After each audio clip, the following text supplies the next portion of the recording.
भोजन का मुख्य अंग क्या है? तो भोजन का मुख्य अंग क्या है? तो भोजन का मुख्य अंग जो है वो है कार्बोहाइड्रेट।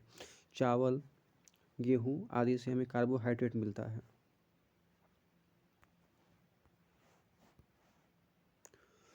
अगला क्वेश्चन है कौन सा पदार्थ मानव शरीर में ईंधन का काम करता है? तो मानव शरीर में ईंधन का काम जो करता है वह है कार्बोहाइड्रेट। यही कार्बोहाइड्रेट हमें चावल, गेहूँ, मोटे अनाज के रूप में यह हमें मिलता है। तो यह हो गया हमारा कार्बोहाइड्रेट। अगला क्वेश्चन है कि जो कैप्सूल होता है, हमारे शरीर का जो कैप्सूल होता है, इस जो कैप्सूल होता है इसका आवरण किस चीज़ का बना होता है? तो कैप्सूल का जो आवरण है वह स्टार्च का बना होता है, जिससे कि यह हमारे शरीर के अंदर जाने के बाद पच जाए एवं हमारे शरीर को कोई भी नुकसान ना पहुँचे। अगला क्वेश्चन है शहद का प्रमुख घटक क्या है? Glucose, sucrose, maltose, fructose. तो शहद का जो प्रमुख घटक है वह है फ्रुक्टोज। इसे ऐसे याद रखना है कि जो फ्रुक्टोज है यह शहद में पाया जाता है, और शहद जो मधुमक्खियाँ बनाती है वह बनाती हैं फल से, इसलिए इसका आंसर हो जाएगा फ्रुक्टोज। अगला क्वेश्चन है कौन सी शर्करा तत्काल ऊर्जा प्रदान करती है? लैक्टोज, सेलुलोज, माल्टोज या ग्लूकोज। तो जो तत्काल ऊर्जा प्रदान करती है वह होती है ग्लूकोज। इसलिए जो एथलीट होते हैं, खिलाड़ी होते हैं, वह ग्लूकोज बॉटल रखते हैं एवं उनको ग्लूकोज चढ़ाया जाता है जो तत्काल ऊर्जा प्रदान करती है। ऐसे भी अगर किन्हीं को तत्काल ऊर्जा की आवश्यकता होती है तो ग्लूकोज उसके द्वारा लिया जाता है, जिससे शरीर में ऊर्जा की आपूर्ति तत्काल हो जाती है। अगला क्वेश्चन है हमारा शहद में मुख्यतः क्या होते हैं? प्रोटीन, कार्बोहाइड्रेट, वसा एवं विटामिन। तो जो शहद में मुख्यतः होते हैं वह कार्बोहाइड्रेट होते हैं। इसी के द्वारा हमें तत्काल एनर्जी मिलती है।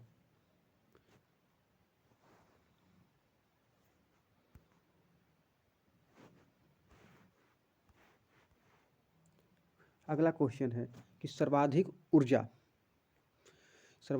किससे प्रदान हमारे निम्नलिखित में से सर्वाधिक ऊर्जा प्रदान कौन करता है? कार्बोहाइड्रेट है, प्रोटीन, विटामिन एवं खनिज लवण। तो जैसा कि यहाँ हम देख रहे हैं सर्वाधिक ऊर्जा, तो सर्वाधिक ऊर्जा वैसे तो सर्वाधिक ऊर्जा वसा प्रदान करती है, लेकिन इन चारों ऑप्शन में अगर देखा जाए तो वह हो जाएगा हमारा कार्बोहाइड्रेट। कार्बोहाइड्रेट ही है जो सर्वाधिक ऊर्जा प्रदान करता है। क्वेश्चन नंबर 8 की बात करें कि मानव शरीर में कार्बोहाइड्रेट पुनः कहाँ संग्रह होता है? तो मानव शरीर में अगर हम बात करें कि सबसे कार्बोहाइड्रेट जो है पुनः संग्रह कहाँ होता है, तो मानव शरीर में कार्बोहाइड्रेट जो है वह ग्लाइकोजन के रूप में पुनः संग्रह होता है।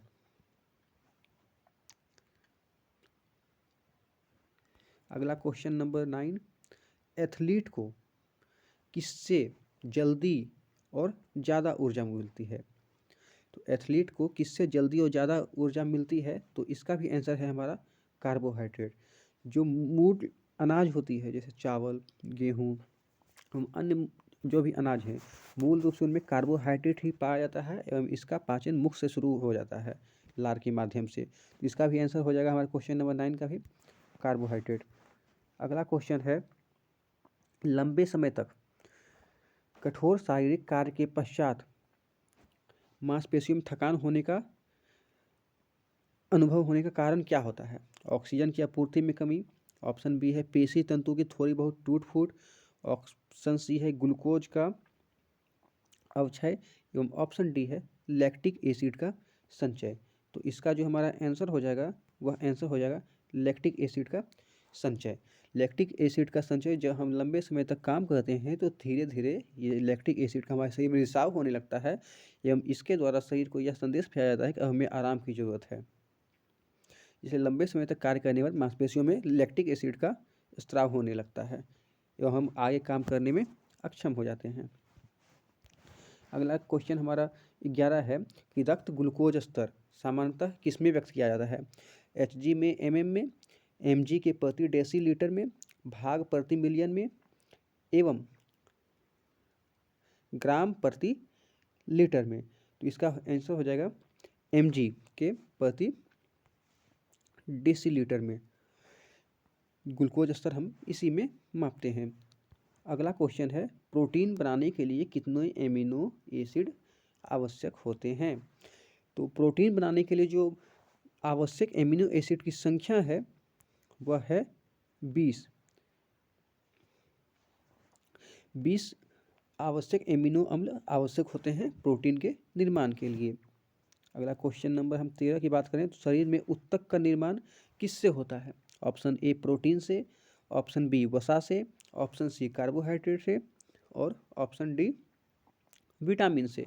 तो इसका आंसर होगा हमारा प्रोटीन। प्रोटीन इसका आंसर है। शरीर में उत्तक का निर्माण प्रोटीन का सबसे बढ़िया स्रोत सोयाबीन में पाया जाता है एवं दाल वगैरह सब प्रोटीन के महत्वपूर्ण स्रोत हैं।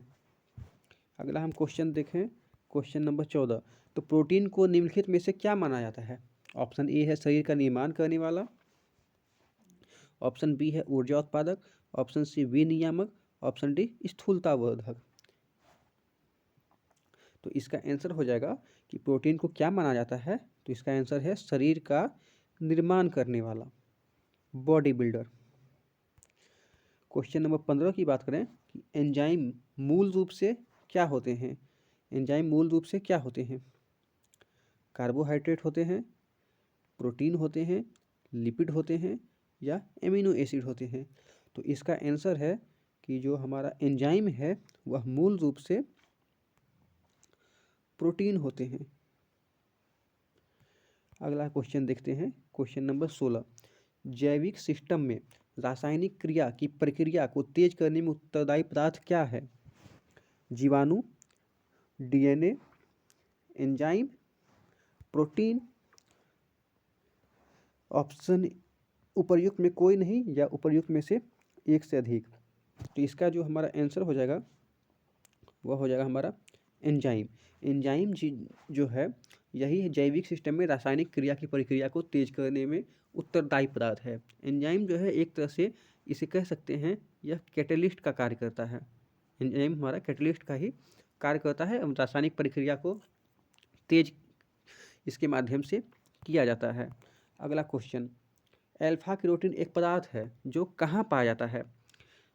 रक्त में उपस्थित है, त्वचा में उपस्थित है, ऊन में उपस्थित है या अंडा में उपस्थित है? तो इसका जो हमारा आंसर हो जाएगा कि अल्फा कैरोटीन जो एक प्रोटीन है यह कहाँ उपस्थित है? इसका आंसर हो जाएगा हमारा यह त्वचा में उपस्थित है। अगला क्वेश्चन देखते हैं, सोयाबीन। सोयाबीन का सबसे बड़ा उत्पादक राज्य मध्य प्रदेश है। तो क्वेश्चन है कि सोयाबीन में जो है प्रोटीन का प्रतिशत कितना पाया जाता है? 42%, 50%, 60% या 80%? तो इसका जो हमारा आंसर है कि सोयाबीन में जो प्रोटीन का प्रतिशत पाया जाता है वह है 42%। अगला क्वेश्चन है, किसमें प्रोटीन नहीं पाया जाता है? मांस में, दूध में, चावल में, दाल में? तो जैसा कि हम देख रहे हैं कि चावल में कार्बोहाइड्रेट पाया जाता है, तो कार्बोहाइड्रेट पाया जाता है तो इसमें प्रोटीन नहीं पाया जाएगा। मांस में अल्प मात्रा में प्रोटीन पाया जाता है, दूध में पाया जाता है एवं दाल में भी पाया जाता है। तो इसका आंसर जो हमारा हो जाएगा वह हो जाएगा ऑप्शन नंबर सी, राइस। अगला क्वेश्चन, किसमें प्रोटीन का सबसे अधिक स्रोत पाया जाता है? उड़द, चना, मटर एवं सोयाबीन? तो जैसा कि हमने इससे पहले ही डिस्कस किया था कि सबसे अधिक प्रोटीन जो है वह सोयाबीन में पाया जाता है। सोयाबीन इसका सबसे बड़ा उत्पादक राज्य मध्य प्रदेश है। अगला question,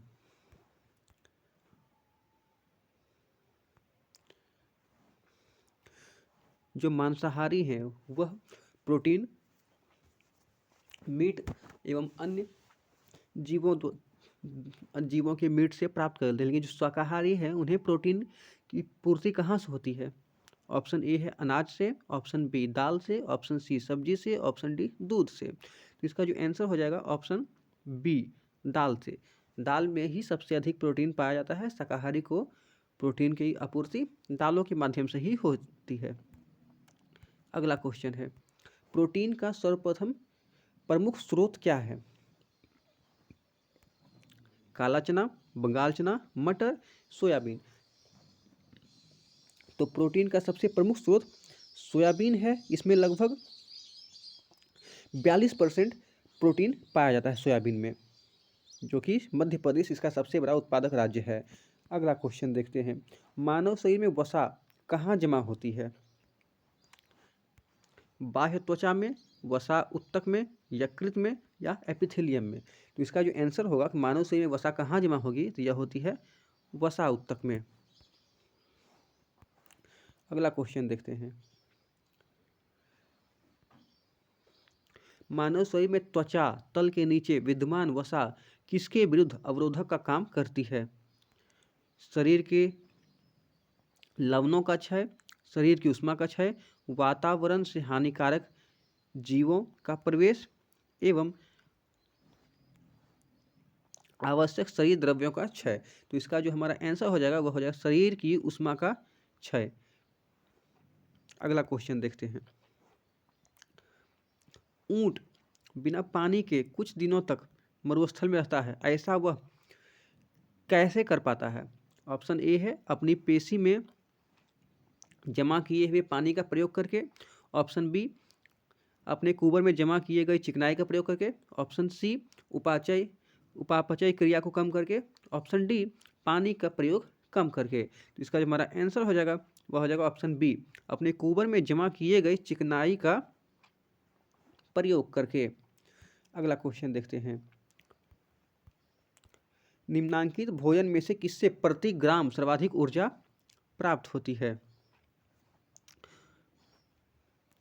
option A protein, option B वसा, option C carbohydrate, option D vitamin.